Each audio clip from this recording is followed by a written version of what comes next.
नमस्कार, मैं हूं आपके साथ आलोक और आप देख रहे हैं कुरुक्षेत्र। आज से ठीक एक हफ्ते पहले वो शनिवार का ही दिन था।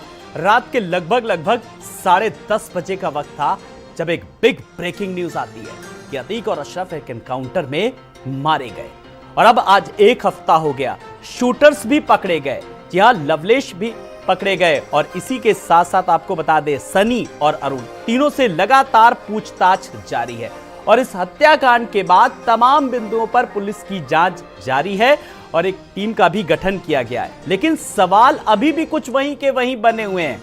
सवाल यह है कि अब जो एक नित्य नए खुलासे हो रहे हैं, हर रोज एक खुलासा हो रहा है कि अतीक के जिन धन कुबेरों से रिश्ते थे, चाहे वो मोहम्मद मुस्लिम की बात करें, चाहे वो भार्गव की बात करें या फिर अग्रवाल की बात करें, उन पर क्या कुछ कार्रवाई हुई है, उन पर किस तरीके की पूछताछ हुई है। क्योंकि ईडी ने उनसे पूछताछ की है उसके बाद, लेकिन अभी तक सेफ जोन में है।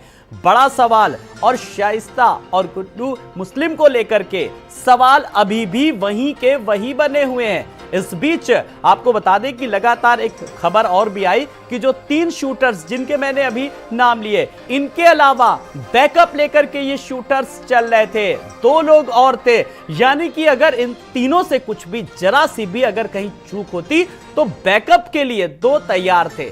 तो लगातार तमाम सारे सवाल हैं। अब जांच लगातार जारी है, लेकिन अब हम जरा आगे की बात करें तो सवाल ये उठ रहा है कि आखिर जो शूटर्स पकड़े गए हैं, जिनसे पूछताछ की जा रही है, इनका आका कौन था इनका मास्टरमाइंड, और इनका कप्तान कौन था। तो नहीं थे 5 थे शूटर, 3 नहीं थे, तो 3 से ज्यादा शूटर थे और 5 शूटरों ने साजिश को अंजाम दिया। तो एक के बाद एक जांच के दौरान चीजें निकल करके आ रही हैं। जैसा कि मैंने बताया, बैकअप टीम इनकी मौजूद थी और दोनों ने की थी अतीक अशरफ की रैकी भी की जा रही थी पूरी तरीके से, एक प्लान के तहत किया था, प्लान्ड वे में, यानी कि पूर्व नियोजित ढंग से घटना को अंजाम दिया गया था। और बड़ा सवाल कहां है दूसरी टीम। तो 3 तो पकड़ में आ गए, लवलेश तिवारी, सनी और अरुण मौर्य, लेकिन बाकी के जो 2 लोग थे जो कहा जा रहा है बैकअप के तौर पर मौजूद थे, जो खुलासा हुआ वो अभी कहां हैं। और शाइस्ता और गुड्डू मुस्लिम अभी भी फरार बताए जा रहे हैं। और अब बड़ी बात एक और ये भी है कि देखिए, गुड्डू मुस्लिम पर देखिए 50,000 से 5 लाख रुपए तक का इनाम घोषित कर दिया।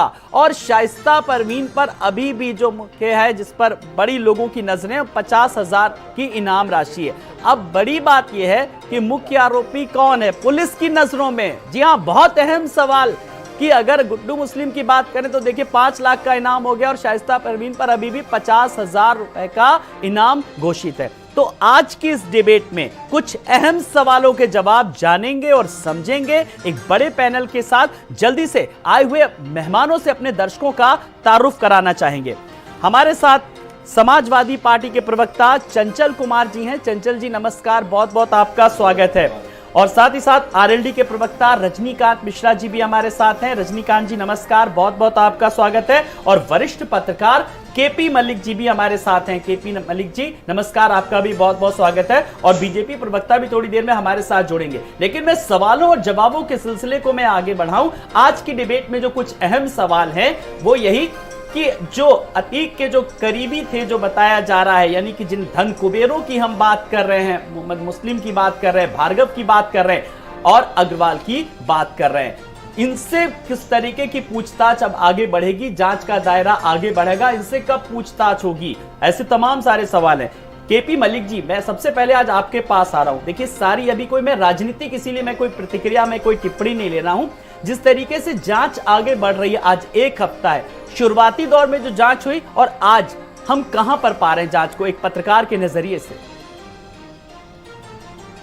देखिए आलोक जी, अगर हम इस पूरे मामले को देखें तो लगभग 1 सप्ताह का वक्त बीत चुका है, लेकिन पुलिस जिस रफ्तार से काम कर रही है, कहीं न कहीं एक संशय की एक उंगली पुलिस प्रशासन पे उठ रही है और कहीं न कहीं इसको राजनीतिक चश्मे से भी इन चीजों को देखा जा रहा है कि जिस प्रकार से चुनाव चल रहा है यूपी में, निकाय चुनाव के आसपास इस तरह की घटना और पुलिस का इस तरह का जो व्यवहार है, जो तरीका है, उस पर भी कई लोगों की नजरें बनी हुई हैं।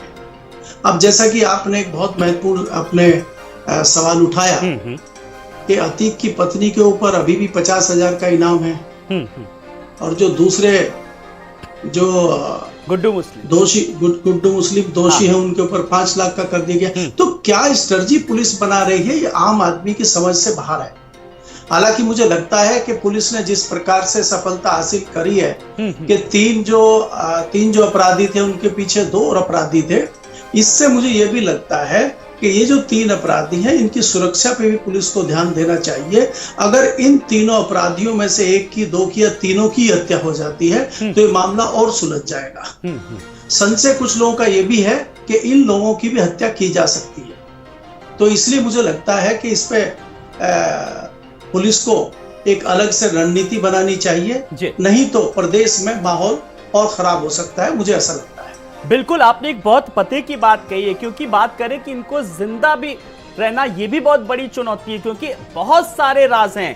बाकी देखिए, चाहे हम अरबाज की बात करें, चाहे असद की बात करें, अतीक की बात करें, अशरफ की बात करें, जिंदा अभी कोई नहीं बचा। यानी कि राज अभी सबके पीछे दफन हो गए हैं, लेकिन अभी जो जिंदा है इनसे बहुत सारे राज उकलवाए जा सकते हैं। हमारे साथ बीजेपी के नेता भी जुड़ गए, प्रशांत कुमार उमराव जी। प्रशांत जी नमस्कार, बहुत बहुत स्वागत है। देखिए, आज हम अतीक और अशरफ को लेकर के बात कर रहे हैं। हत्याकांड को लगभग 1 हफ्ता हो गया, शनिवार का ही दिन था, रात के 10:30 बजे के आसपास था। अब पुलिस की कार्रवाई लगातार जा रही है, टीमों का गठन किया गया है और तमाम सारे, लेकिन जो सवाल हैं वो जस के तस बने हुए हैं। एक लेमैन के तौर पर अगर मैं सवाल करूं तो आम आदमी अभी भी अपनी सुरक्षा को लेकर बड़ा संदेहास्पद स्थिति में है। आज की तारीख में, इन परिस्थितियों में, इन हालातों में बड़ी जिम्मेदारी के साथ मैं आपसे सवाल का जवाब चाहूंगा। अतुल जी, देखिए, आम आदमी को कहीं से भी डरने की आवश्यकता नहीं है। सरकार में जो डरने की आवश्यकता है, केवल माफियाओं को डरने की आवश्यकता है, और माफिया ही सरकार में डरे हुए हैं। जो भी कार्रवाई हो रही माफियाओं पर हो रही है, और पुलिस अपना काम मुस्तैदी से कर रही। जो भी चीजें हैं, जो 3 आरोपी पकड़े गए हैं जो इन्होंने हत्याकांड किया है, उनसे पुलिस लगातार अपनी पूछताछ कर रही। जो 2 SIT भी बनी है, SIT भी अपना काम कर रही है, और बिना किसी भेदभाव के पूरा काम किया जाएगा। और आम जनमानस पूरी तरीके से उत्तर प्रदेश में सुरक्षित है। जनमानस को बिल्कुल कहीं से भी डरने की आवश्यकता नहीं जी। लेकिन जो कार्रवाई की आप बात कर रहे हैं, वो सवाल जस के तस बने हुए हैं। कार्रवाई, अब लोग जब पूछते हैं कि भाई मुख्य जो आरोपी हैं वो अभी भी कहाँ है, शाइस्ता परवीन का कुछ पता नहीं लग रहा है, गुड्डू का कुछ, मुसलमान का कुछ पता नहीं लग रहा है। बड़ी बात ये इसलिए सवाल उठ रहे हैं कि कार्रवाई क्या हो रही है, अब तक क्या कुछ कार्रवाई हुई है, जो 3 शूटर्स हैं उनसे पूछताछ के दौरान क्या कुछ चीजें निकल करके आई हैं। और एक बात और सवाल जिसको लेकर के मैं लगातार बात कर रहा हूं, अग्रवाल, भार्गव, मोहम्मद मुस्लिम, ये तो 3 सामने हैं जिनके कनेक्शन है, उन पर क्या कुछ कार्रवाई हुई है? अभी तक कोई भी कार्रवाई नहीं हुई है उन पर, इसलिए सवाल उठ रहा है और इसीलिए जवाब लेना भी लाजमी है। देखिए, तो जो भी कार्रवाई हो रही, जिनसे आरोपियों से जो भी पूछताछ हो रही, वो सब जुडिस मैटर है, और आवश्यक नहीं कि हर जो चीज है पुलिस जो है उसको मीडिया के सामने बताए। हो सकता है कि कुछ लोग पकड़ लिए गए हों, भी मीडिया की चीजें सामने ना आए, तो सही समय पर सभी चीजें मीडिया के सामने आ जाएंगी। कुछ चीजें कई बार सीक्रेसी भी रखनी पड़ती है हर चीज, क्योंकि जो भी ट्रायल होगा कोर्ट के माध्यम से सजा देना है। तो मीडिया ट्रायल से तो किसी को सजा होनी नहीं है। अच्छा। जहाँ पे जो चीजें, जो उचित फोरम जो रखा जाना होगा, पुलिस उस उचित फोरम पे रखेगी और समय के साथ सभी चीजें सामने आएंगी। अच्छा, तो ठीक है, फिर ठीक है, चलिए प्रशांत कुमार उमराव जी, अगर मुझसे कोई सवाल पूछता है कि भाई क्या कार्रवाई की जा रही है, तो मैं उसको ये कह दूं तो सारी चीजें भाई सामने नहीं लाई जा सकती हैं। फिर लेकिन पलट के अगर कोई मुझी से सवाल कर दे, फिर जो खुलासे हो रहे हैं, कमरा नंबर 203 को लेकर के जांच चल रही है, और जो मोबाइल के जरिए जो जांच है, फिर वो क्या, फिर सारी चीजें एक साथ फिर खुलासा हो, फिर तो ये होना चाहिए। फिर मेरी जानकारी के हिसाब से तो पुलिस तो कोई इस तरह का बयान नहीं दे रही। मीडिया में चर्चाएं चल रही, ठीक है, मीडिया अपना काम कर रही है, पुलिस और प्रशासन अपना काम कर रहा है, दोनों लोग अपना अपना काम कर रहे हैं, और दोनों किसी के एक दूसरे के डोमेन में नहीं जाना चाहिए। और मैं तो जो शाइस्ता और अतीक अहमद के पैरोकारों से, उनके समर्थकों से भी कहना चाहूंगा कि उनसे कहें कि वो आत्मसमर्पण कर देगा। उनको लगता है कि उन्होंने कुछ गलत नहीं किया तो कोर्ट में आए, अपना बयान दर्ज कराएं। जिस तरह इसी तरीके से पहले इन्होंने, असद ने भी इस तरह भाग रहा था, उसके ऊपर बयान हुआ, फिर कार्रवाई हो गई। तो पुलिस की गोली अगर इस तरह भागती रहेंगी तो हो सकता है कि पुलिस की गोली वहां पर भी लग जाएगा, पुलिस पर हमला करें। चलिए, अब बात आत्मसमर्पण की आ गई, यानी कि कुछ कहीं ना कहीं जो पुलिसिया सिस्टम है वो क्या कमजोर पड़ रहा है क्या? खैर, इस सवाल का जवाब सोच के रखिएगा। मैं जरा चंचल जी के पास आ रहा हूं। चंचल जी, लगातार सरकार अपनी कार्रवाई कर रही है, लेकिन अभी चीजें सामने नहीं ला रही, इसलिए सवाल उठाना अभी कोई बहुत ज्यादा जल्दबाजी है अभी विपक्ष का भी। देखिए आलोक जी, पूरे मैटर को समझना होगा तो आपको स्टार्टिंग से बात करनी होगी। आप ध्यान करिए, अतीक अहमद कौन सी जेल में बंद था? अहमदाबाद में। अहमदाबाद में किसी सरकार है? बीजेपी की। अहमदाबाद से वो रह करके पूरे के पूरे रैकेट को चलाता रहा, जैसा कि बता रही है SIT। जैसे खुद सरकार के लोग मान रहे हैं कि हम जेल के अंदर से अशरफ बरेली में बंद था। दूसरी बात यह है कि आप सोचो कि गवाह जिस उमेश पाल ने बाकायदा लेटर लिख करके पुलिस से सुरक्षा की गुहार की थी कि भाई मेरी जान को खतरा है और मेरी हत्या हो सकती है, सोशल मीडिया के माध्यम से, पुलिस के माध्यम से, और ये सरकार तो उनको बचा नहीं पाई, उमेश पाल तक को बचा नहीं पाई। 2 कांस्टेबल की हत्या हुई, उमेश पाल की हत्या हुई। ये लॉ एंड ऑर्डर का इतना बड़ा फेलियर था जो कि बहुत चैलेंजिंग था, लेकिन उसके बाद भी पुलिस हमारी सरकार जो है पीठ थपथपाती रही। 6 शूटर, उसमें जो गुड्डू मुस्लिम का नाम अहम है उसको पुलिस नहीं पा रही है, और ऐसी चर्चा है। और अतीक अहमद के रिश्तेदारों ने बाकायदा कहा कि एक मंत्री का हाथ है, 5 करोड़ रुपए की लेन देन की बात कही, लेकिन सरकार के बैठे लोग जो है क्या उसके बारे में कोई जांच करने की हिम्मत भी जुटा पा रहे हैं? क्या उसके खिलाफ किसी के बोलने की हिम्मत है? क्या डर है भाई? वो मंत्री कौन है? मंत्री कितना बड़ा है? क्या संविधान से ऊपर है? क्या व्यवस्था से ऊपर, सिस्टम से ऊपर है? लेकिन उसके खिलाफ नहीं, क्योंकि वो व्यापारिक सिस्टम द्वारा सबको सेट कर रखा है। दूसरी चीज ये, मैं ये सवाल पूछता हूं, पुलिस कस्टडी में 17 पुलिस वालों के सामने 2 अपराधियों को मार दिया जाता है और 3 अपराधी नए पैदा होते हैं, और एक आज के समय में नौजवान रोल मॉडल मान रहे हैं, उनकी वीडियो चलाई जा रही है। दूसरी बात यह, आपको याद होगा 1994-95 घटना हुई थी आलोक जी, एक नाहर सिंह यादव, एक जावेद नाम का कोई अपराधी था, उसको जो है पुलिस लेके कोर्ट में पहुंची थी, उसके ऊपर हमला होता है और 4 पुलिस हमला करने वाले लोग थे। एक नाहर सिंह यादव, एक व्यक्ति ने 4 शूटरों को मार गिराया, 4 शूटरों को मार गिराया, और जो है यहां 17 पुलिस वाले थे, और किस तरीके से किनारे हो गए।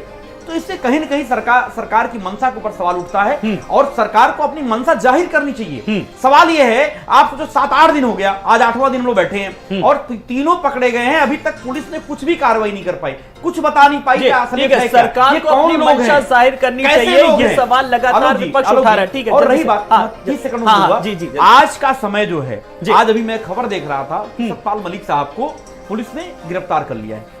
अरे मान्यवर, आप देश को किस दिशा में लेके जाना चाहते हो? चलिए ठीक है, अभिव्यक्ति की आजादी मैटर है, अभिव्यक्ति की आजादी जुड़ा हुआ है। आज हम अतीक और संवैधानिक संस्थाएं खतरे में है, और सरकार के लोग जो है उसके ऊपर आज हम फोकस करेंगे। ठीक है, मैं रजनीकांत जी के पास आ रहा हूं। रजनीकांत जी, जिस तरीके से सरकार की कार्रवाई की जा रही है इन अतीक और अशरफ हत्याकांड मामले के बाद, आप कितना इत्तेफाक रखते हैं? आपको क्या लगता है कि कितनी और तत्परता रहनी चाहिए, क्योंकि पुलिस की कार्यप्रणाली पर भी लगातार सवाल उठ रहे हैं? देखिए, आज परिस्थितियां कुछ बदली नजर आई, बहुत चिंता का विषय है, और मुझे भी करना चाहिए, आपको भी करना चाहिए, बीजेपी के साथी को भी करना चाहिए। ये बातें दूसरी तरफ मूव कर रही हैं।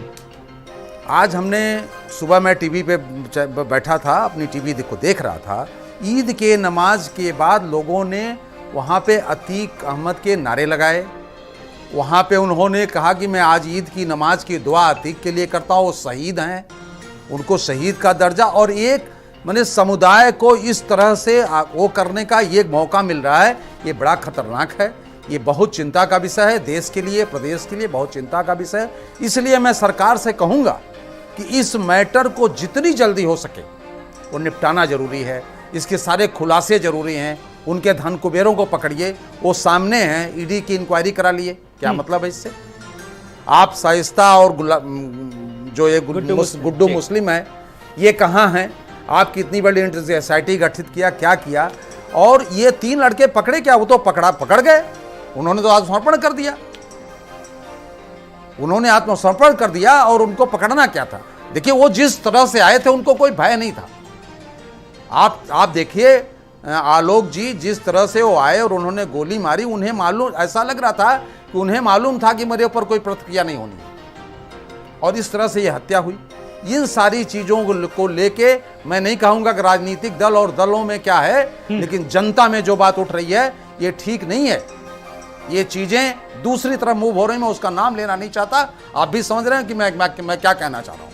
ये बातें ठीक नहीं है, इसलिए सरकार से मेरा निवेदन है, आप प्रवक्ता महोदय बैठे हैं, जी, मुझे मेरा निवेदन है कि आप इसको कहिए कि इस काम को जल्दी बंद करें, क्योंकि ये बातें दूसरी तरफ मूव होने की तरफ अग्रसर हो रही हैं, वो ठीक नहीं है, ना आपके लिए, ना मेरे लिए, न किसी के लिए। जी, प्रशांत कुमार उमराव जी, देखिए कुछ आगे की बात की है, वरिष्ठ हैं रजनीकांत मिश्रा जी काफी, उन्होंने भी कुछ सवाल किया है। मेरा कोई सवाल नहीं है, मैं आलोक हूं, मेरा आपसे सवाल यही है कि जो रजनीकांत जी ने सवाल किया उसका आप क्या जवाब देना चाहेंगे, क्योंकि बड़ी जिम्मेदारी से उन्होंने सवाल किया है।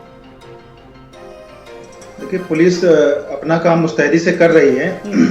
अब जो काम 44 साल में नहीं हो पाया, तब रजनीकांत जी ने सवाल नहीं उठाया। आज ही भारतीय जनता पार्टी की सरकार थी कि 44 साल के अतीक अहमद के आपराधिक इतिहास में पहली बार सजा उसको भाजपा शासनकाल में मिली, उसके पहले अपराध की सजा। तो जो कोर्ट और प्रशासन का, जो पुलिस का जो प्रोसीजर होता है, उस प्रोसीजर पे काम चल रहा है। जो लोग आरोपी पकड़े गए हैं उनसे भी खुलासे होंगे, पुलिस लगातार पूछताछ चल रही है, रिमांड में कोर्ट ने दिया है, और अन्य लोगों को भी पकड़ा जाएगा। पहले कुछ लोग पकड़े गए, बाकी लोग भी जो भाग रहे हैं वो भी पकड़े जाएंगे। सरेंडर कर देते तो ठीक है, बाकी पुलिस अपना काम कर रही है। पुलिस लगातार साहिस्ता जहाँ जहाँ जा रही है तो सारे यही बात तो मैं कह रहा हूँ, तो विपक्ष भी यही कह रहा है कि पुलिस अपना क्या काम कर रही है। और जो तीनों आरोपी हैं, जो लवलेश तिवारी और सन्नी और अरुण, ये तो खुद आत्मसमर्पण कर दिया एक तरीके से देखा जाए तो। बिल्कुल आत्मसमर्पण किया है, पकड़ा गया है। इसीलिए पहले तो कुछ लोग सवाल उठा रहे थे इनको गोली क्यों नहीं मारी गई। गोली इसीलिए नहीं मारी गई ताकि जो असली साजिश करता है, उनके पीछे जो लोग हैं वो निकल करके सामने आए कि कहीं विपक्ष के लोगों ने तो नहीं मरवा दिया अतीक अहमद, किसका नाम लेने वाला था। क्योंकि जब से पाकिस्तान संगठन से कनेक्शन आया, उसने बताया कि वहां से हथियार सप्लाई करता था, और कुछ लोगों के उसे नाम लिए कि सफेद पोशों के नाम लेने वाला था। उसके बाद ही उसका मर्डर हो जाता है। तो ये चीजें सामने आनी आवश्यक है, इसलिए पुलिस उस पर जांच कर रही है। जिसका नाम उसके परिवार के लोगों ने लिया, उनसे अब कुछ जांच कराएंगे आप? जिसका नाम उसके परिवार के लोगों ने लिया, क्या बाकायदा मंत्री जी का नाम लेकर उसने बताया कि 5 करोड़ रुपए की लेन देन हुई? आपने कोई जांच कराई उसकी? एसआईटी जांच करी, 2 एसआईटी बनाई गई। एसआईटी जांच करिए। जांच कैसे हो रही है आपको पता है? आज ही सीबीआई ने जो गिरफ्तार किया है सतपाल मलिक साहब को, क्या कहना चाहेंगे आप उसके बारे में? नहीं, सतपाल मलिक को कोई गिरफ्तार नहीं किया गया। पुलिस का भी क्लेरिफिकेशन आप देख लीजिए, दिल्ली पुलिस का। आप झूठ मत फैलाइए यहाँ राष्ट्रीय चैनल पे बैठ करके। अरे आप देख लीजिए भाई, आप पढ़े लिखे आदमी कैसे इस तरह के झूठ फैला रहे हैं चैनल पे बैठ के। सतपाल मलिक जी अपनी इच्छा से गए थे, ना तो पुलिस ने उनको गिरफ्तार किया है, ना ही पुलिस ने उनको छोड़ने गई। आरके पुरम थाने में ले जाएगा, बाकायदा ये डिटेल्स है। अरे भाई पढ़ लो थोड़ा सा, अब बहस मत करो जी, पढ़ दो थोड़ा सा। दिल्ली पुलिस का क्लेरिफिकेशन देख लो। अरे भाई मेरे, आप बताओ क्या क्लेरिफिकेशन आप दे रहे हो, बताओ ना। झूठ मत बोलो यहाँ बैठ करके। पुलिस ने गिरफ्तार नहीं किया, क्लेरिफिकेशन आ गया है। वो अपने आप थाने में गए थे बाकी लोगों के साथ में, क्यों गिरफ्तार करेगी पुलिस? आप झूठ फैला रहे हो आप। झूठ तो आप लोग फैलाते हो, हमेशा झूठ बोलने का काम करते हो। अरे हमेशा झूठ बोलने का काम भारतीय जनता पार्टी के लोग करते हैं। लंबी फेरी झूठ बोलने में आप लोगों को झूठ तुम तलाम मत करिए। पहली बात तो तुम तलाम मत करिए, तुम सभ्यता से बात करिए। झूठ बोलोगे तो ऐसे बोलूंगा। तुम तलाम मत करिए, सभ्य आदमी लग रहा है, तुम तलाम मत करिए। तुम तलाम नहीं कर सकते आप। ऐसे बोलूंगा जिस विषय पे मैंने, अरे पे जवाब मैं दे रहा हूँ। क्या ऐसे बोलोगे आप? पूछना है सवाल, मैं आप करके बात ऐसे बोलोगे आप? ऐसे बोलोगे आप? ये सभ्यता है, ये भारतीय जनता पार्टी को सभ्यता है, ऐसे बात करते हैं। तुम सभ्यता सिखाओगे मुझे? सफाई दंगाई मुझे सभ्यता सिखाएंगे? क्या दंगाई? शब्दों की मर्यादा बनाए रखिए, ठीक है? क्या बात करेंगे आप? ये कोई आपसी विवाद का मामला नहीं है। मुद्दे ऐसे मैं उठाता हूं जो जनहित को लेकर जो सवाल उठ रहे हैं। मैं एक बार केपी मलिक जी आपके पास आ रहा हूं। देखिए, डिबेट थोड़ी सी डाइवर्ट होती जा रही थी। सवाल ये है, जब मीडिया सवाल उठाती है तो मीडिया के ऊपर ही किस तरीके से सवाल उठा देते हैं ये राजनेता। अब आप भी समझ रहे होंगे कि अतीक अहमद को लेकर के कहा कि माफिया किसने बनाया, तो तमाम लोगों ने कह दिया कि इसे मीडिया ने बनाया। मीडिया ने ही सवाल उठाया, मीडिया ही जांच की बात कर रही है, मीडिया ही अपराधियों की पकड़ की बात कर रही है, और मीडिया पे ही सवाल। देखिए आलोक जी, होता यह है कि हम जो पत्रकार लोग हैं, विपक्ष का काम करते हैं। सत्ताधारी दल बदलते रहते हैं, तमाम सियासी दल है वो सत्ता में रहते हैं और हम विपक्ष में रहते हैं। आज हमें कई लोग कांग्रेसी बता देते हैं, कुछ दिन पहले हमें भाजपा का बता रहे थे, तो उससे हमें कोई घबराने ऐसे सवालों से केपी मलिक मुझे भी जरूरत नहीं। 2-4 होना पड़ता है हर रोज डिबेट। बिल्कुल, मैं समझ सकता हूँ, मेरे ऊपर भी आरोप लगता है और उससे, लेकिन हमें घबराने की जरूरत नहीं। यहाँ पे मैं 2 चीजें बताना चाहता हूँ आपको। जैसे कि बहुत बड़ी चिंता व्यक्त यहाँ पे रजनीकांत जी ने की, और मुझे नहीं लगा कि रजनीकांत जी किसी सियासी दल से जुड़े हुए हैं। हालांकि आप बता रहे हैं कि वो राष्ट्रीय लोकदल से हैं, या तो वो सियासी आदमी है नहीं, और या वो फिर जो है जबरदस्ती सियासत कर रहे हैं क्योंकि उनको सियासत की जानकारी नहीं है। उन्होंने ये कहा कि ये मामले को जल्दी से जल्दी सरकार बंद करे। उनको मालूम होना चाहिए कि सरकार भी एक सियासी दल की है, और एक सियासी दल चाहता है कि जितना मामला लंबा चलेगा उनकी सियासी रोटियां इतनी ज्यादा सिकेंगी। चुनाव भी तो चल रहा है ना, तो ये तो मामला जितना लंबा खींचे उससे तमाम सियासी दलों को फायदा होगा। बाकी एसआईटी अपनी जांच कर रही है। एसआईटी स्वतंत्र एजेंसी है क्या? अब जब आप पूछते हैं कि पुलिस ने क्या किया तो कहते हैं पुलिस अपना काम कर रही। तो हमें ये समझना होगा कि सियासी दलों के नीचे ही एसआईटी हो, सीबीआई हो, कोई पुलिस बल हो, कोई दूसरी संस्थाएं हो, वो सियासी दलों के जो सत्ताधारी सियासी दल होता है उसके दबाव में काम करती है। इसको हम नकार नहीं सकते। तो इसलिए ये चिंता तो बिल्कुल मिश्रा जी ना करें कि ये मामला जल्दी निपटेगा। इस चुनाव के बाद दूसरे चुनाव है तो इस तरह की चर्चाएं चलती रहेंगी। बाकी मैं दूसरा यहाँ पे बात करना चाहूंगा, बीच में हमारे दोनों जो प्रवक्ता हैं उनकी बहस भी हुई थी। सतपाल मलिक जी को गिरफ्तार नहीं किया गया है। सतपाल मलिक के कुछ समर्थन उनके यहाँ पहुंचे थे और वहां पे वो कुछ प्रोग्राम कर रहे थे किसी लॉन में। तो वो पुलिस ने उनसे वहां पे पूछा कि आपके पास इस पार्क में प्रोग्राम करने की, कार्यक्रम करने की इजाजत है क्या? तो वो उसका जवाब नहीं दे पाए, उनके पास नहीं थी। तो पुलिस उनको पकड़ के थाने ले गई और सतपाल जी फिर उनको छुड़ाने या उनके समर्थन में थाने पहुंचे थे और लगभग 3 घंटे के बाद सबको छोड़ दिया गया। तो देखिए, किसी भी मामले का राजनीतिकरण करना, किसी भी मामले को राजनीतिक रंग दे देना, अपने हित साधने के लिए उसको अपनी तरीके से चला देना, ये सियासी दलों की एक परंपरा रही है, लेकिन उससे बचना चाहिए। देखिए, आपको ये भी अंत में मैं कहना चाहता हूं आलोक जी, आपको समझना होगा कि दोनों तरफ इस तरह के लोग होते हैं कि थोड़े से मामले को तूल देके किस तरह से हम अपनी राजनीति चमकाएं। आप उत्तर प्रदेश में भी करेंगे, चाहे भाजपा हो, चाहे समाजवादी पार्टी हो। आप 2013 को याद करिए, क्या तमाम मुसलमानों ने मुजफ्फरनगर का दंगा किया था या तमाम भाजपा के लोग आ गए थे? वो चंद लोग दोनों तरफ हैं। तो वो चंद लोग अपनी सियासी रोटियां सेकने के लिए वो जनता का नुकसान करते हैं, हमें वो पहचानना चाहिए उनको। क्या कुछ मंशा हो सकती है, ये भी एक बड़ा सवाल है जो पूरी पार्टी को लेकर के सवाल खड़े हो जाते हैं। चंचल जी, बड़ी जिम्मेदारी के साथ कि लगातार इस बीच कुछ ऐसे बयान आए आपकी पार्टी की तरफ से भी जिन्होंने अतीक की पत्नी को लेकर के बड़ी सहानुभूति दिखाई है, तो इसके पीछे क्या कुछ मंशा है? देखिए, अपराधियों के प्रति समाजवादी पार्टी कोई सहानुभूति नहीं। अगर आपने देखा होगा पूरे चुनाव के दौरान हमारे आदरणीय नेता अखिलेश यादव जी लगातार अपराधियों को लेकर के कोई उसमें जो है कोई समझौता नहीं करते हैं। अगर आपने देखा हो, चाहे डीपी यादव साहब रहेंगे, जितने बड़े बड़े नेता रहे होंगे, जितने अतीक अहमद हो, चाहे मुख्तार अंसारी हो, किसी को लेकर के 2007 के बाद से अतीक अहमद कभी समाजवादी पार्टी में नहीं रहे और इन्हीं के भारतीय जनता पार्टी के साथी हमारे बैठे अपना दल में भी रहे, वहां से भी विधायक रहे, परिषद अध्यक्ष भी रहे, उनसे गठबंधन भी है। सवाल आज के समय में ये कि जिस उमेश पाल की बात हो रही है, जिस उमेश पाल की हत्या शासन में हुई और एक इस तरीके से हुई कि जिसमें आप कहते हो कि एक तरफ से अपराधी थर-थर कांपते हैं जी, और पूरे प्रदेश में कोई ऐसा जिला नहीं जहां पे लॉ एंड ऑर्डर को लेकर सवाल न उठ रहे हो। अभी उन्नाव के अंदर एक गैंगरेप पीड़िता को जिंदा जला दिया गया, उसमें 2 बच्चे जले, उसमें अस्पताल में भर्ती हैं, आपने चलाया होगा। इसके अलावा अभी देखिए पूरे प्रदेश में अगर देखा जाए तो भारतीय जनता पार्टी के बहुत सारे मैटर आते रहते हैं। हेमंत यादव की हत्या होगी बलिया के अंदर, आपने देखा होगा। सरकार ने क्या कार्रवाई की? क्या वो चारों मुख्यमंत्री सजाती लोग थे? क्या कार्रवाई करने की कोई हिम्मत है? क्या उनके बुलडोजर चलेगा? और यही आपने देखा होगा टेनी मिश्रा के लड़के साहब थे, उन्होंने किस तरीके से जो है क्या नाम है किसानों को बुलडोजर चला दिया। क्या हमारे साथी बैठे हैं, क्या बता पाएंगे? सवाल उठाना क्या बता पाएंगे कि क्या उनके घर बुलडोजर चलना चाहिए कि नहीं चलना चाहिए? तरीके से अतीक की बेवा पत्नी को खामोखा परेशान किया जा रहा है, ये किसका बयान है? मैं नाम नहीं आप पर लेना चाहूंगा, आपकी पार्टी के प्रवक्ता का बयान है, तो इसके पीछे क्या सोच है? देश की भी जनता बहुत सारे बयान आलोक जी, बहुत सारे बयान, हाँ मैं बोल देता हूँ, बहुत सारे बयान बहुत सारे लोग पर्सनल देते रहते हैं जी, लेकिन मैंने स्पष्ट कहा कि जो हमारे आदरणीय नेता अखिलेश यादव जी हैं, कभी भी अपराधियों को लेकर के आपने कोई स्टेटमेंट दिखा दीजिए, वो कभी ऐसा नहीं हो सकता है।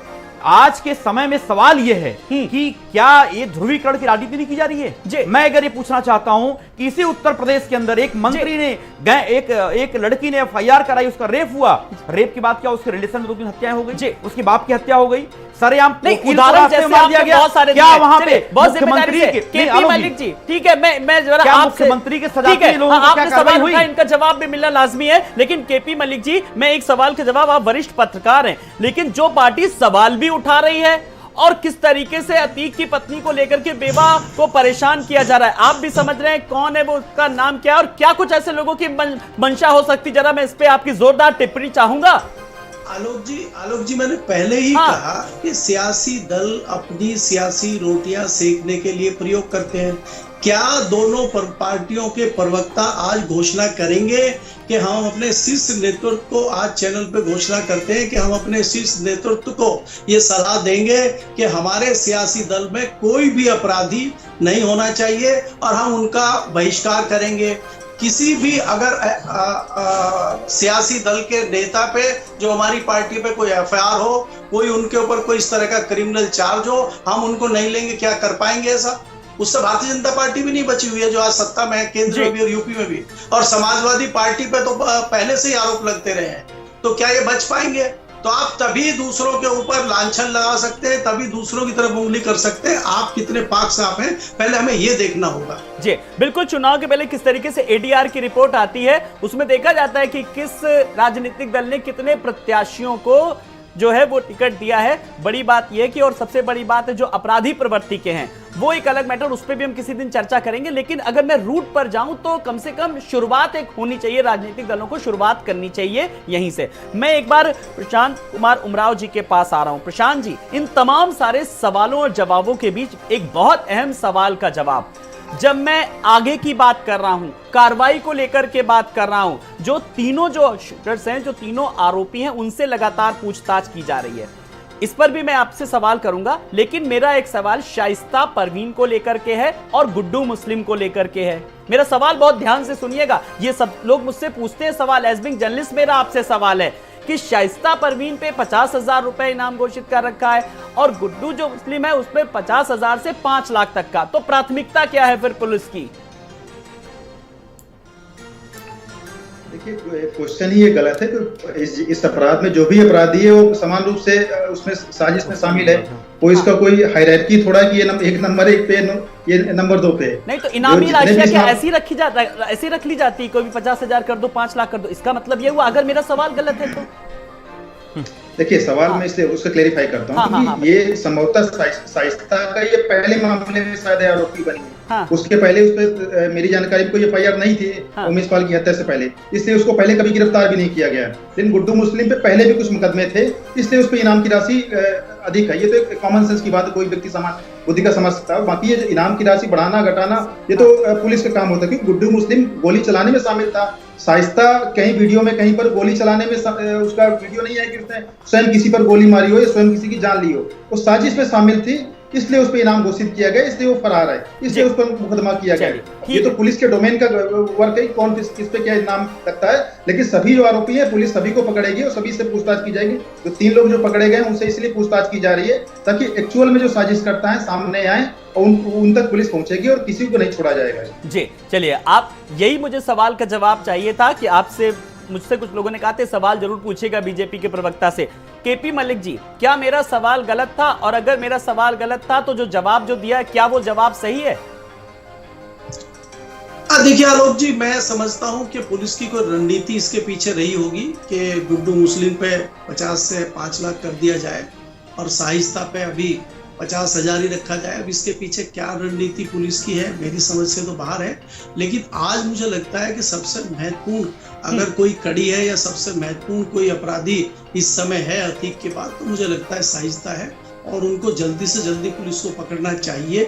क्योंकि जितना बड़ा आप इनाम रखते हैं तो कई लोग लालच में या तरीके से उसको पकड़वा सकते हैं, इसीलिए राशि बढ़ाई जाती है। इस राशि बढ़ाने का और कोई कारण नहीं होता है। और उससे वो अपने आप पुलिस की पकड़ में आ जाएंगे या सरेंडर कर दें, उससे उसका कोई मतलब नहीं होता। राशि इसलिए होता है कि लालच किसी को आ जाए और वो कोई खबर दे दे और पुलिस उसको पकड़ ले, इसलिए राशि बढ़ाई जाती है। ये देख के ही लगता है कि अगर शाइस्ता पे इनाम की राशि नहीं बढ़ाई जा रही है तो पुलिस उसको लेकर बहुत ज्यादा गंभीर नहीं है। बस यही अब जवाब मिल गया जी। चंचल जी, अब देखिए समझ में आ गया कि प्राथमिकता क्या है, कौन है? आलोक जी, एक बड़ा, अभी हम लोग बात कर रहे थे, मलिक साहब ने बहुत अच्छी बातें की, मुझे बड़ा अच्छा लगा। आज के समय प्रायोरिटी की बात हो रही है। आप मुझे बताओ, अभी 2 दिन पहले ही महाराष्ट्र के अंदर एक घटना घटी जहां पे हमारे गृह मंत्री साहब थे, डिप्टी सीएम और वहां के सीएम, तीनों लोग थे। और पुरस्कार वितरण में आपने देखा होगा 11 लोगों की जान चली गई। मैं शायद ही किसी चैनल पर कोई डिबेट चल पाई हो। बताओ, इतने महत्वपूर्ण जो है, और वहां पे तेज धूप और पानी की वजह से लोग मर गए। कुछ धूप लगने से पानी की वजह से लोग मर गए, लेकिन कोई डिबेट नहीं। आज हम पिछले 60 दिनों से हम अतीक केवल डिबेट कर रहे हैं। हम वही तो मैं कहना चाहता हूं कि हम क्या दे रहे हैं। और उसके अलावा अभी हमारे भाई साहब बोल रहे हैं, बीजेपी के प्रवक्ता कह रहे हैं कि पुलिस अपना काम कर रही है। अगर पुलिस अपना काम कर रही थी तो 60-62 दिन हो गए हैं, 62 दिन की उपस्थिति में भी गुड्डू मुस्लिम नहीं पकड़ा गया। अतीक अहमद ने, गुड्डू मुस्लिम का नाम आया था उसके मुंह पे, उसकी हत्या हो जाती है। अभी तक सरकार उसके ऊपर कोई कार्रवाई, मतलब कहीं पकड़ा ही नहीं जा रहा, वो कहाँ है कुछ आता पता नहीं है। अभी आए दिन खबरें चलती रहती हैं। कि भाई यहाँ पकड़ा जा रहा है, वहां पकड़ा जा रहा है, ऐसा हो रहा है, वैसा हो रहा है। कितना समय चाहिए आपको पकड़ने के लिए? और इतना बड़ा आपका थर-थर कांप रहे हैं अपराधी। आए दिन कोई ऐसा बताओ जिला जहां पे घटनाएं ना हो रही हो। अभी आजमगढ़ के अंदर हमारे जो है गृह विभाग में क्या नाम कर्मचारी थे, उनके घर चोरी हो गए, डकैत दिन दहाड़े चोरी कर लेते हैं। अभी आपके जो है बाराबंकी में घटना घटी है। आए दिन कोई ऐसा जिला बच रहा है क्या जहाँ घटना ना घट रही हो? और उत्तर प्रदेश की बात आप कर लो, आज के समय कस्टोडियल डेथ में नंबर 1 है कि नहीं है? महिला अपराध में नंबर 1 है कि नहीं है? लेकिन उसके ऊपर कोई नहीं। अभी हम बात डिबेट की आप कर रहे हो चैनल के माध्यम से, आप मुझे बताओ कौन चैनल डिबेट कर दिया? बताओ 13 लोगों की जान चली गई अभी महाराष्ट्र के अंदर परसों, क्या कोई डिबेट हुई किसी चैनल पे? लेकिन नहीं, अब जो भारतीय जनता पार्टी को सूट करता है, हिंदू मुसलमान शमशान कब्रिस्तान अजान रमजान, वही हमें डिबेट करनी है, उसी को बात करनी है, उसके अलावा कोई चर्चा नहीं करनी है। जी जी, लगता है उमराव जी कुछ अपनी बात रखना चाह रहे हैं। जी जी नहीं, मैं क्यों रखूंगा? सवाल आप पे उठा रहे हैं, आप जवाब दीजिए। जी जी, सवाल तो मीडिया पे उठाया ना, आप सब जवाब दीजिए ना। जी जी, उससे सवाल नहीं नहीं, मीडिया पर तो सवाल उठता है, मैंने उसका जवाब ले लिया कि जो अतीक को किसने बनाया माफिया, ये मीडिया को लेकर के सवाल उठाया गया है। आपसे सवाल उठाया है जी? नहीं, हमने नहीं उठाया, भाजपा ने कभी नहीं, मैंने ये किसी दल, मैंने राजनीतिक दल का नाम ही नहीं लिया, मैंने तो खुद अपने ऊपर लिया और मैंने पूछा भी रजनीकांत जी से जो सवाल उठ रहे मुद्दों को लेकर के उठाया। जी उमराव जी, जरा मैं आपकी प्रतिक्रिया चाहूंगा जरा। अतुल जी, सभा प्रवक्ता तो आपसे सवाल पूछ रहे हैं ना जी, मीडिया विषय क्यों डिबेट? हम तो भाई जो आप डिबेट विषय देते हैं, हम तो उस डिबेट में आते हैं। आलोक जी, मैं सवाल तय करते हैं, मैं तो तय नहीं करता। मुझे 30 सेकंड आप जिस विषय डिबेट में बुलाएंगे उस विषय पे हम उससे भाई से पूछ ले सवाल देता हूं। आपसे कह रहे हैं कि दूसरे विषय डिबेट करिए, आज जवाब दीजिए, आप दीजिए ना फिर। मैं सवाल बोल लेता हूं भाई आपसे। नहीं, सवाल यह है कि मीडिया का क्या काम है? मीडिया अपनी भूमिका, मीडिया पर सवाल उठाना आसान है। मीडिया सवाल उठा तो रही है, राजनीतिक दलों से जवाब तो मांग रही है। कितनी राजनीतिक दल अपनी जिम्मेदारी से सवाल उठाए? मीडिया ही सवाल उठा रही है कि लगातार जो 3 जो शूटर्स हैं जिसकी गिरफ्तारी हुई है, उनको लेकर के पुलिस की तैयारियां क्या थी, कौन इसका मास्टरमाइंड, इनके पीछे क्या है? 19-19, 20-20 साल के लड़कों ने इस तरीके की घटना को अंजाम दिया है। केपी मलिक जी, इस सवाल का जवाब जरा मैं आपके पास आऊंगा, क्योंकि बड़ी जिम्मेदारी से मैं आऊंगा क्योंकि मीडिया पे सवाल उठाए, वरिष्ठ पत्रकार के पास आऊंगा। वही मीडिया है, वही जिम्मेदारी से किस तरीके से सवाल उठा रही है, वही मीडिया है जो मोहम्मद मुस्लिम पे सवाल उठा रही है, भार्गव पे सवाल उठा रही है, अग्रवाल पे सवाल उठा रही है, वही मीडिया है जो शाइस्ता को लेकर के सवाल उठा रही है, वही मीडिया है जो गुड्डू मुस्लिम पे सवाल उठा रही है। क्यों ओपी मलिक जी? देखिए आलोक जी, अगर आप देखेंगे अभी भाजपा के प्रवक्ता ने ये कहा था कि जो उनके समर्थक हैं, जो अतीक के समर्थक हैं, साहित्य के समर्थक हैं, वो उनको कहें कि जाके वो सरेंडर कर दें। मतलब कई बार पत्रकार बात करते हैं, पुलिस की भूमिका पे सवाल उठाते हैं, तो ये हम लोगों को भी जोड़ देते हैं कि अतीक के समर्थन है कुछ पत्रकार। अब इसको भूलिए मत आप। तो इसलिए क्या होता है कि अगर पत्रकार सवाल पूछेगा, पत्रकार विपक्ष का काम करता है कई जगहों पे, और खासकर दिल्ली में आप देखिए जहां सेंट्रल सरकार है, जहां मैं रहता हूं, वहां पे कांग्रेस इतना काम नहीं कर पा रही है, जहां पे कुछ गिने चुने पत्रकार करते हैं और उसका हाशिर भी उनको भुगतना पड़ता है।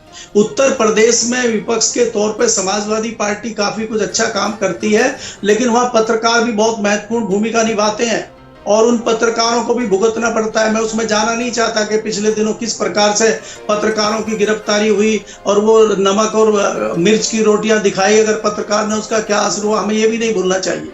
तो ये बात घूम के वही आ जाती है मेरे विचार से कि सियासी दलों को क्या सूट करता है, क्या उनके हित में जाता है, इसीलिए वो गोलमोल उसी पे बात करते हैं। और इसमें ये मैं किसी एक सियासी दल की बात नहीं कर रहा हूँ।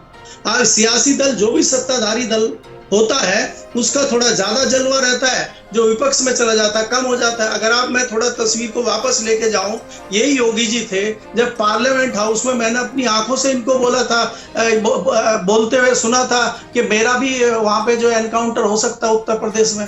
आज वो उत्तर प्रदेश में मुख्यमंत्री हैं। तो उत्तर प्रदेश तो एक इतनी अच्छी जो है जगह है कि वहां किसी का भी एनकाउंटर हो सकता है। लेकिन आज योगी जी सत्ता में है और दूसरे लोग विपक्ष में हैं। कल फिर सत्ता बदलेगी, कल फिर उन पर एनकाउंटर की बात आ जाएगी। तो आरोप प्रत्यारोप से काम नहीं चलेगा। आप रिजल्ट क्या देते हैं, आप सुधार क्या करते हैं, हमने एक सुझाव दिया ना। चर्चा इसी पर होनी चाहिए, हिम्मत रखते हैं इसी पर होना चाहिए। रजनीकांत जी, जैसा कि देखिए वरिष्ठ पत्रकार केपी मलिक जी ने भी कितनी अच्छी बड़ी बात की, उसमें कितनी गूढ़ता है, कितनी गहराई है। आरोप प्रत्यारोप नहीं होना चाहिए। और जब हम आम जनता के सेवक के रूप में चुने जाते हैं तो प्राथमिकता ये होनी चाहिए कि किस तरीके से हम सुरक्षित महफूज कराएं आम जनता को। लक्ष्य राजनीतिक दलों का कहीं ना कहीं ये होना चाहिए। देखिए, मैंने जो बात कहनी चाहिए थी, मलिक साहब ने उसका खुलासा कर दिया जी। मैं बहुत प्रसन्न हूं कि उन्होंने बहुत सही बात कही। मैं उस बात को जो मैं कहना चाहता था तो उन्होंने कह दिया कि राजनीतिक दल हैं जो वो क्यों करेंगे ऐसा, वो जल्दी क्यों खत्म करेंगे। हाँ। देखिए, इसमें जो सारी चीजें हैं ध्रुवीकरण का मामला है। इसको जितना लंबा खींचेंगे चुनाव में उसका इफेक्ट आएगा। अभी उसमें कई खुलासे करेंगे, अभी उसमें कई कहानियां आएंगी, लेकिन किसी चीज को स्पष्ट करने की कोई तेजी मुझे नहीं लग रही है कि इसको जल्दी से इस मामले को निपटा दें। अच्छा बताइए, आप किस तरीके की तेजी की बात कर रहे हैं? मैं आपको आपसे सुझाव मांग रहा हूं। चलिए, आज आप अपनी बात रखिए। हाँ, ठीक है। देखिए, जैसे इनके धन कुबेर है, हाँ। आपने नाम क्लियर कर लिया हाँ। कि ये अभी इनके ऊपर क्या कार्रवाई हो, ठीक है, इनके ऊपर कौन से ये सेफ जोन में पड़े हुए हैं, आप इनसे क्यों खुलासा नहीं करते? वो 3 लड़के पकड़े गए, दो आपने कह दिया 2 बैग से थे, वो कौन थे? बैग से 2 लड़के थे, वो कौन थे? इसका खुलासा होना चाहिए। एक मिनिस्टर का नाम आया, उसके ऊपर तुरंत कार्रवाई होनी चाहिए। अतीक अहमद का इनकाउंटर नहीं हुआ, अतीक अहमद की हत्या हुई। इनकाउंटर, आदमी मुलजिम भागता है, पुलिस गोली मारती है, अपने बचाव में मारती है। तो अतीक अहमद को पुलिस के कस्टडी में, और अतीक अहमद कोई गली का पॉकेट मार नहीं था कि आप जिस तरह से उसको ले जा रहे थे, एक रस्सी में बांध के 2 लोगों को, इतनी दूर से पुलिस खड़ी और इस तरह से, ये सारी चीजें प्रश्न खड़ी करती हैं। और इसमें क्या है कि इसमें देखिए, हमारा जो कहना था, मैं मेरे दिल में बात थी कि ये सब बातें कहीं आम पब्लिक में फैल के कोई दूसरा रूप न ले, इस पर इसकी रुकावट तुरंत होनी चाहिए और प्रशासन को बड़ा टाइट होना चाहिए और तुरंत इस पर एक्शन लेना चाहिए। चलिए, प्रशासनिक व्यवस्था बिल्कुल इसमें कहीं ना कहीं एक अमूल चूल जल्दी से परिवर्तन देखना चाहिए। प्रशांत कुमार उमराव जी, देखिए, अब विपक्ष की जो मांग है वो यही है कि बाकी वो सवाल नहीं कोई उठा रहा, लेकिन ये है कि जो धन कुबेर हैं, जैसा कि मैंने भी अपने दर्शकों को बताया कि धन कुबेर, उन पर कार्रवाई क्या होगी, और जो बैग से जिन्होंने मारा, जो 3 लोग तो सामने आ गए, 2 लोग जो है पीछे, उनका कब पता लगेगा, और जो मिनिस्टर का नाम सामने आ रहा है, ये कुछ ऐसे सवाल हैं जिनके जवाब चाहिए, जिन पर आप लोगों को भी कहीं ना कहीं तत्परता दिखानी चाहिए। जी देखिए अतुल जी, मैं मलिक साहब का सम्मान के साथ सर, मैं आपके साथ आलोक बोल रहा हूँ, मेरा सवाल है जी। सॉरी आलोक जी। अरे कोई तो मलिक साहब ने जो बात कही थी, तो मैंने कोई पत्रकारों में सवाल नहीं उठाया, मैंने आईपी सिंह जैसे लोगों पे उठाया कि जो लोग, ये इमरान प्रतापगढ़ी जैसे लोग जो विपक्ष के साथी हैं, जो शाइस्ता परवीन की पैरवी कर रहे हैं, मैं उनसे कहा था कि भाई जो विपक्ष के लोग, उनके शुभचिंतक है, वो कहें कि जाकर के सरेंडर कर दें। अगर बार बार वो कानून और संविधान की बात करते हैं, तो शाइस्ता परवीन भी कानून संविधान का पालन करें, कोर्ट में आके सरेंडर करें, अपना जो प्रक्रिया, विधि प्रक्रिया का पालन करें। मेरी कोई हैसियत मीडिया पर पत्रकारों पर सवाल उठाने के नहीं है, ना ही मेरा कोई उद्देश्य हो सकता है उन्होंने मेरी बात को गलत समझा हो। और जो हत्याकांड हुआ है, उसको कोई सरकार का उसमें कोई समर्थन नहीं है। सरकार जो है कानून संविधान के रास्ते उसको अतीक अहमद को सजा दिलाने का काम किया। आगे भी हम जो भी कार्रवाई करेंगे विधि सम्मत करेंगे। निश्चित तौर पर जो लोग इसके पीछे थे, जिन लोगों का नाम का खुलासा होने वाला था, वही लोग उस हत्याकांड के पीछे हैं। हमारा कोई उद्देश्य उसको इस तरह का मारने के नहीं, तो ऑलरेडी उसको एक मामले में आजीवन कारावास की सजा दिला चुके थे, और मामले में उसको सजा देर से देर मिलनी तय थी, हो सकता है फांसी की भी सजा हो जाती। इसमें कोई हमारा रोल नहीं है। जो लोग इस तरह के आरोप लगा रहे हैं वो चीजें गलत हैं। और मीडिया के सामने तो ही पूरा जो घटनाक्रम हुआ, 3 लोग ही सामने आए। अभी 2 वाली थ्योरी पता नहीं कहाँ से आ गई, मुझे इसकी जानकारी नहीं है। अगर कोई इस तरह की बात होगी, और जो लोग बहुत इस तरह की बात करेंगे, जांच सही नहीं हो रही, समाजवादी पार्टी सुप्रीम कोर्ट जा सकती है, सीबीआई इंक्वायरी कर ली, या 2 लोगों की आप बात कर रहे हैं ना, वो ना मीडिया के बस की है, ना प्रवक्ताओं के बस की है। वो तो भाई उसके लिए पुलिस है, एसटीएफ है, LIU है, उन सब चीजों के लिए काफी है। ठीक है, चलिए अब मैं चंचल जी, समय बहुत कम है, एक फाइनल कमेंट चंचल जी, जो भी चीजें हो रही है प्रोसेस के तहत आगे बढ़ रही है। देखिए, ये जवाब मिला है जी। इसी लखनऊ के अंदर कई सारे हाई प्रोफाइल मर्डर हुए। कमलेश तिवारी हत्याकांड आपको याद होगा। इसी लखनऊ के अंदर अजीत सिंह पूर्व ब्लॉक प्रमुख हुए, पिछले दिनों गोमती नगर में सरेआम दिन दहाड़े हत्या हुई, आपने देखा होगा किस तरीके से शूट आउट हुआ। लेकिन क्या कार्रवाइयां हुई जिसमें हमारे मुख्यमंत्री की सजाती लोगों का नाम आ जाता है, सारी जांचें, सारी चीजें जस की तस हो जाती हैं। तो सवाल ये सब घूम फिर के हुई है कि जब ये हमारे जो शासन सत्ता में बैठे हुए लोग हैं, जब वो चश्मे से देखते हैं कौन सी जाति का है, कौन से संप्रदाय का है, कौन से पार्टी का है, इस हिसाब से कार्रवाइयां होती हैं, तो ये सवाल उठता है, सवाल उठना लाजमी है। आज पूरे देश में मैं एक चीज देख रहा हूं कि एक परसेप्शन क्रिएट किया जा रहा है, जनता बहुत खुश है।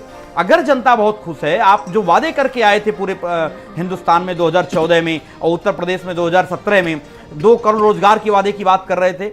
आपने कहा कि हम हर साल जो है 2 करोड़ रोजगार देंगे। आपने कहा कि हम जो है हर गरीब को पक्का मकान देंगे। आपने कहा 100 दिन के अंदर काला धन देंगे, आदर्श ग्राम बनाएंगे। आपने कहा स्मार्ट शहर बनाएंगे। आप एक भी काम के ऊपर क्या बात करते हो? आज भ्रष्टाचार कहां से कहां पर है। आज कोई डिपार्टमेंट ऐसा नहीं है जो भ्रष्टाचार का अड्डा ना बना हो। इसी नगर निगम में ट्रिपल इंजन की सरकार लखनऊ के अंदर, आप मुझे बता दो एक भी पैसे का काम लखनऊ में हुआ हो अगर कोई? 9 साल सरकार को सेंट्रल गवर्नमेंट में हो गया है, 6 साल हो गया उत्तर प्रदेश सरकार को। आप प्रशांत भाई बैठे हैं, आप मुझे बता दीजिए एक काम कोई बता दो चैलेंज के साथ। चलिए लेकिन आज ठीक है, अभी आप समाजवादी पार्टी के पास काम दिलाने के लिए चुनाव को लेकर के जी जनता बहुत खुश है। जनता कहाँ खुश है मेरे भाई? 400 का गैस सिलेंडर 1200 मिल रहा है। आप मुझे बताओ ऐसा कौन सा शिक्षा में जो है निकाय चुनाव नजदीक है, 2024 से पहले राजनीतिक दलों की तैयारियों को भी एक कहीं ना कहीं मौका मिल जाएगा कि कितनी किसकी तैयारी। निकाय चुनाव के परिणाम बहुत कुछ बता देंगे। रजनीकांत जी, एक फाइनल कमेंट मैं आपसे भी चाहूंगा कि कुल मिलाकर के जिस तरीके से कार्रवाई की जा रही है, पुलिस और एसटीएफ लगातार कर रही है, अभी आप किस तरीके से क्या कुछ और सुझाव रखना चाहते हैं अपनी तरफ से? जल्दी से एक फाइनल कमेंट। देखिए इसमें सुझाव देने की तो कोई बात नहीं है। नहीं आप अपनी बात रखिए। देखिए मेरा कहना यह है कि ये जो प्रकरण है ये लग रहा है कि इसको खत्म करने की जल्दी कोशिश ही नहीं हो रही है, ये जल्दी से खत्म किया जाए। क्योंकि अभी ऐसी बातें नहीं है कि जिसको करना चाहे पुलिस तो नहीं कर ली, जिनको मारना चाहे मार दिया, जिनको करना चाहे कर लिया, और किसी की चिड़िया पर नहीं मार सकती अगर उत्तर प्रदेश की पुलिस टाइट हो जाए तो। देखिए गुड्डू मुस्लिम, शाइस्ता और ये इनामी रकम राशि यही चलते रहेंगे और ये चीजें बंद होनी चाहिए। ध्रुवीकरण की राजनीति हो रही है और इस मुद्दे को लंबा खींचा जा रहा है, ये ठीक बात नहीं है। मैं फिर यही कहूंगा कि इस मुद्दे को लंबा न खींचा जाए। अच्छा प्रशांत कुमार उमराव जी, ये संदेशा क्यों जा रहा है जब लगातार सरकार कार्रवाई की जा रही है कि इस मुद्दे को खींचा जा रहा है और चुनाव तक इसको खींचा जाएगा और चुनावी फायदा मिलेगा? इसका माकूल जवाब सर। हाँ जी, ये राजनीतिक मुद्दा है ही नहीं, ये कानूनी। नहीं आप टीवी चैनलों पे देखिए ना क्या क्या हो रहा है। टीवी चैनल पे कुछ भी हो रहा है, आप देखिए ना। ठीक है, मैं किसी से तुलना नहीं करता हूँ, ठीक है। प्रशांत जी आप अपनी बात रखिए।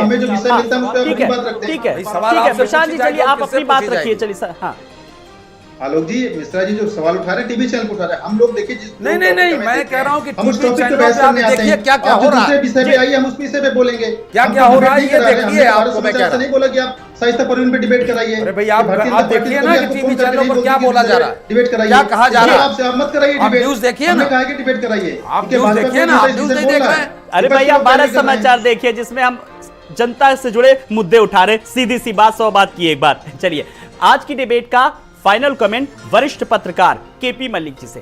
केपी मलिक जी, जब हम अतीक अशरफ को लेकर के, हत्याकांड को लेकर के बात कर रहे हैं, एक हफ्ते से ज्यादा हो गया जब हम शूटर्स को लेकर के बात कर रहे हैं और अतीक के जिससे कुबेर दान जो थे जिनके रिश्तों को लेकर के बात कर रहे हैं, लेकिन कार्रवाई लगातार जारी है। लेकिन इस बीच जो बयानबाजी हो रही है कि मीडिया ने माफिया बना दिया, तो दूसरी तरफ से यह भी है कि आसमानी फैसला है, ऐसे भी बयान आ रहे हैं। तो ऐसे में निष्पक्षता से चीजें सामने आए, कितना उम्मीद की जा सकती है? आज की डिबेट का अहम सवाल। देखिए आलोक जी, अगर आप देखें, सबसे पहले तो पुलिस कार्रवाई अगर सही तरीके से पुलिस से चाहते हैं कि पुलिस निष्पक्षता से जांच करे, निष्पक्षता से काम करे, तो हमें सबसे पहले पुलिस अधिनियम के बदलाव की जो फाइल पड़ी हुई है उस फाइल को क्लियर सियासी दलों को करना होगा, उनके नेताओं को करना होगा। पुलिस इंडिविजुअल अपना काम करे, तभी हम अच्छी रिपोर्ट की आशा कर सकते हैं। दूसरी बात, ये जो अतीक वाला मामला अगर आप इसको शुरू से देखेंगे,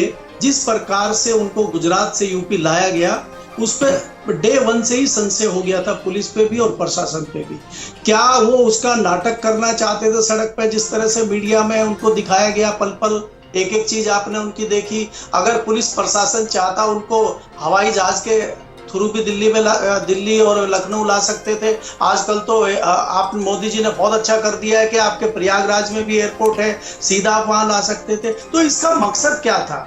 तो मुझे लगता है आपका मकसद ये है कि आप करना कम चाहते हैं, दिखाना ज्यादा चाहते हैं। तो जब तक आप सही मामले में कोई अच्छी चीज नहीं करना चाहेंगे बिना दिखावे के, तब तक इस तरह की चीजों से बचना, यानी कि अगर कार्रवाई हो रही है तो जमीन पर भी दिखनी चाहिए, उसका असर भी दिखना चाहिए। आप सब मेहमानों का बहुत बहुत शुक्रिया। चंचल जी आपका, प्रशांत कुमार उमराव जी आपका भी, केपी मलिक जी आपका भी, रजनीकांत मिश्रा जी आपका भी बहुत बहुत शुक्रिया। तो अतीक अशरफ हत्याकांड को लेकर के लगातार कार्रवाई की जा रही है, लेकिन बड़ी बात यह है कि जो भी कार्रवाई की जा रही है उसका असर साफ तौर पर जमीनी स्तर पर दिखना चाहिए। और बड़ी बात यह है कि जो कुबेर जो है अतीक के, उन पर किस तरीके की कार्रवाई की जा रही है, और उससे भी बड़ी बात क्या है कमरा नंबर 203 का अतीक कनेक्शन, इस पर भी अभी सवाल मिलना है, अभी तमाम सारे जवाब मिलने बाकी हैं।